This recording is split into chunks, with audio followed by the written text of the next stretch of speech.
এই আলু পটলের ডালনা। আলু পটলের মধ্যে আমি মিশিয়ে দিয়েছি জিরের গুঁড়ো, ধনে গুঁড়ো, আর শুকনো মরিচের গুঁড়ো, হলুদ। আর আলুটাকে একটু সেদ্ধ করে নিয়েছিলাম। আর এখন কড়াইতে তেল দিয়ে দিলাম। আজকে সব কিছু নিরামিষ আইটেম। দিয়ে দিলাম তেজপাতা,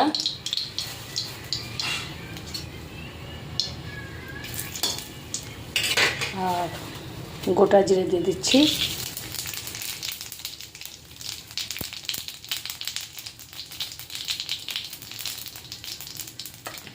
এদিকে একটু নুনও ছিটে রেখেছি, আর একটু জল মিশিয়ে রেখেছি মশলার জন্য। কড়াইতে তেল গরম হয়ে জিরে ফোড়ন এসে গেছে। দিয়ে দিলাম এখন আলু আর পটল।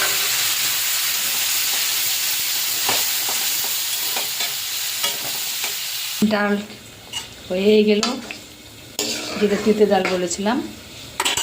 এটাকে খুব সুন্দর করে ঢাকনা দিয়ে রাখলে সেন্টটা ভালো থাকে। আর এদিকে আমি ঢাকনা দিয়ে দিয়েছি আলু পটলের তরকারি।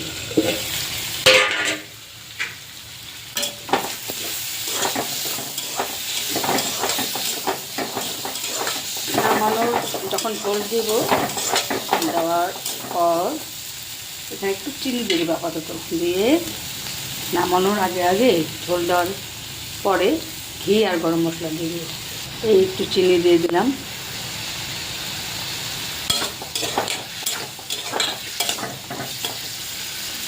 আর এক বাটিতে দিই। আলু আর পটল কষে গেছে, এখন জল দিয়ে দিব।